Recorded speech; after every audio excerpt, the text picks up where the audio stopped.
Shahbaz PU college of science for girls में entrance exam conduct किया जा रहा है।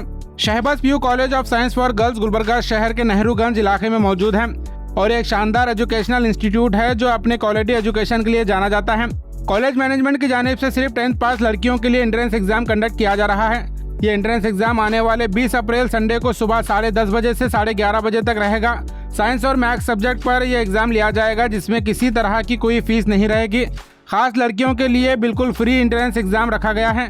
इस एंट्रेंस एग्जाम से मिलने वाले फायदों की अगर हम बात करें तो हर पार्टिसिपेंट को स्कॉलरशिप हासिल करने का मौका मिलेगा। टॉप स्कोर्स के लिए स्पेशल रिवार्ड रहेगा और 80 कैटेगरी के लिए फीस कंसेशन भी दिया जाएगा।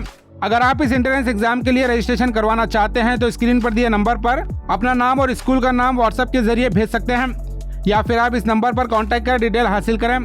शहबाज पीयू कॉलेज खास लड़कियों के लिए सेफ और सिक्योर एनवायरनमेंट प्रोवाइड करता है और सभी लड़कियों के लिए गोल्डन अपॉर्चुनिटी है। आप जरूर इसके जरिए फायदा हासिल करें।